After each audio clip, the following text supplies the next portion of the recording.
അത് എനിക്ക് വലിയ വിഷമമുണ്ട്, ആദ്യം പറയാം. അങ്ങനെ സംഭവിച്ചു പോയതിൽ, യാദൃച്ഛികമായി സംഭവിച്ചു പോയതിൽ ഐ ഫെൽറ്റ് സോ സോറി. പിന്നെ വേറൊരു കാര്യം, ഞാൻ സാറിൻ്റെ MT സാറിൻ്റെ ബർത്ത്ഡേ സെലിബ്രേഷൻ ഒരു കാര്യം. സെക്കൻഡറി എന്നെ കണ്ടിന്യൂസ് ആയിട്ട് അവരുടെ ഓഫീസിൽ നിന്ന് വിളിക്കുകയായിരുന്നു, സാറ് വരുന്നില്ലേ. ഞാൻ പറഞ്ഞു തീർച്ചയായിട്ടും ഞാൻ വരുന്നുണ്ട്, I will be there.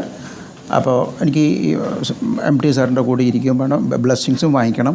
Anyway I will be there. അത് കഴിഞ്ഞതിന് ശേഷം ഞാനവിടെ എത്തുന്നു.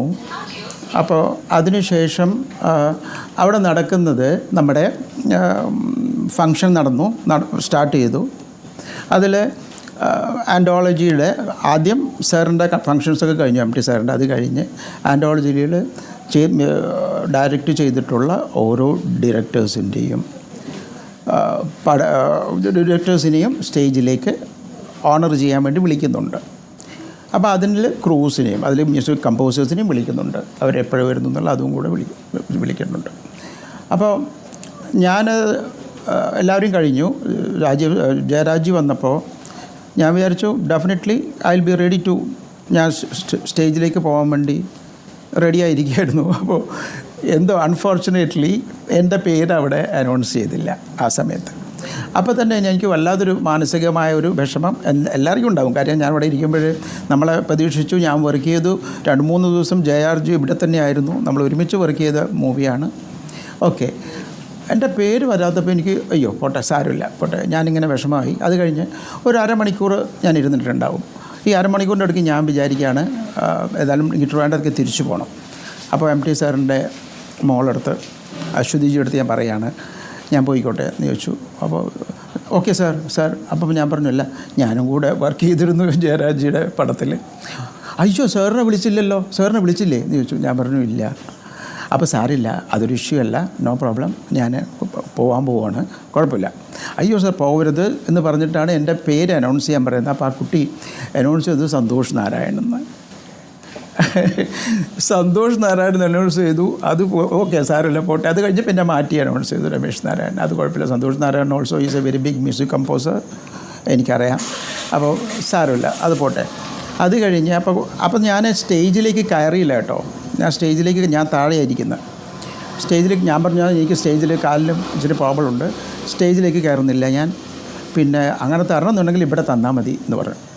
അതാണ് ഞാൻ പറയുന്നത്, ഇവിടെ തരാൻ മതി എന്ന് കൈകൊണ്ട് കാണിക്കുന്നത് ഇവിടെ തരാൻ വേണ്ടിയിട്ട് പറയുന്ന ഒരു സംഭവമാണ്, അതാണ് പറയുന്നത്. അപ്പോൾ ആസിഫ് ഓടി വരുന്നുണ്ട്. അപ്പോൾ എനിക്ക് കൃത്യമായിട്ട് എനിക്ക് കേൾക്കാൻ പറ്റിയിട്ടില്ല അവിടെ എന്താണ് അനൗൺസ്മെൻറ്റ് നടന്നതെന്നുള്ളത്. അത് TV-യിൽ നിങ്ങൾക്ക് കൃത്യമായിട്ട് ക്ലിയറാണ്, പക്ഷേ അവിടെ ബഹളങ്ങളുണ്ടായിരുന്നു, അതിൻ്റെ അടുത്ത് ഞാൻ കേട്ടിട്ടില്ല. അപ്പോൾ എൻ്റെ അടുത്ത് പറയാണ്, ആസിഫ് വന്നിട്ട് എനിക്ക് മൊമെൻറ്റോ തരുന്നു.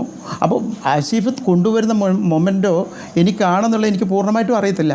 കാര്യം ആസിഫ് നേരെ സ്റ്റേജിലേക്ക് കയറി എന്നെ വിളിക്കുകയാണെങ്കിൽ ഡെഫിനറ്റ്ലി ഞാൻ പോകുമായിരുന്നു. ആസിഫ് നേരെ സ്റ്റേജിൽ വന്നിട്ട് സാറിന് ഉണ്ട് അങ്ങനെയാണെങ്കിൽ ക്ലിയർ ആയിരുന്നു അത്. പക്ഷേ അവിടെ പറ്റിപ്പോയി തെറ്റെന്ന് ആസിഫ് വന്നു. ഞാൻ വാങ്ങിച്ചു ആസിഫിൻ്റെ കയ്യിൽ നിന്ന്. അപ്പോൾ എനിക്കൊരാഗ്രഹം ഉണ്ടായിരുന്നു, ജയരാജും കൂടെ എൻ്റെ കൂടെ വന്നാൽ നന്നായിരിക്കും. അദ്ദേഹം അവിടെ ഇരിക്കുന്നുണ്ട്. അപ്പോൾ അദ്ദേഹത്തിനും കൂടെ വിളിക്കുന്നു. അപ്പോൾ ആസിഫ് ആ സമയത്താണ്, ആ മൂമെൻറ്റിലാണ് ആസിഫ് അവിടെ നിന്ന് പിന്നോട്ട് മാറി. ആസിഫ് പിന്നോട്ട് മാറിയപ്പോൾ ഞാനും ജയരാജിയും മാത്രമായി. അല്ലെങ്കിൽ അദ്ദേഹം കൂടെ ഉണ്ടെങ്കിൽ, ആസിഫും കൂടെ ഇതിൽ വന്നെങ്കിൽ എന്ന് ഞാൻ വിചാരിച്ചിരുന്നു. അപ്പോൾ ആസിഫ് ഇല്ല. അപ്പോൾ ഇതെല്ലാം കൂടി യാദൃശ്ചികമായി സംഭവിച്ചൊരു സംഭവമാണ്. ഞാനൊരു എങ്ങനെ സംഭവിച്ചു എന്ന് എനിക്കറിയില്ല. കാര്യം എനിക്ക് വലിയൊരു വിഷമമുള്ളത് MT സാറ് എൻ്റെ 1996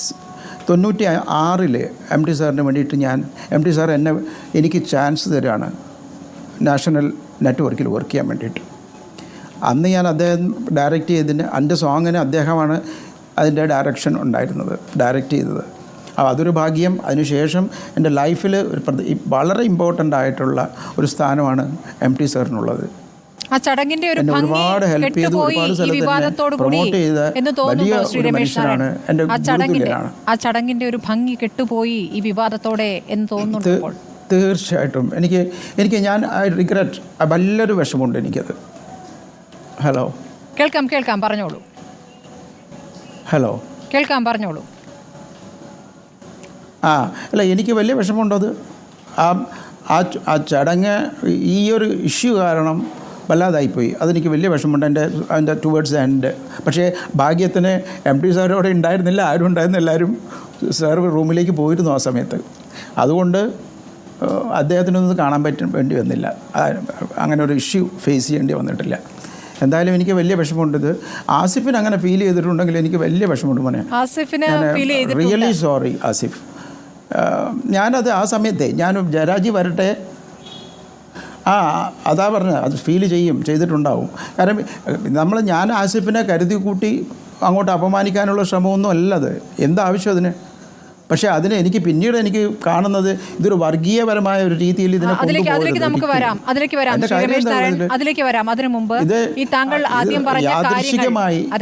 യാദൃശ്ചികമായി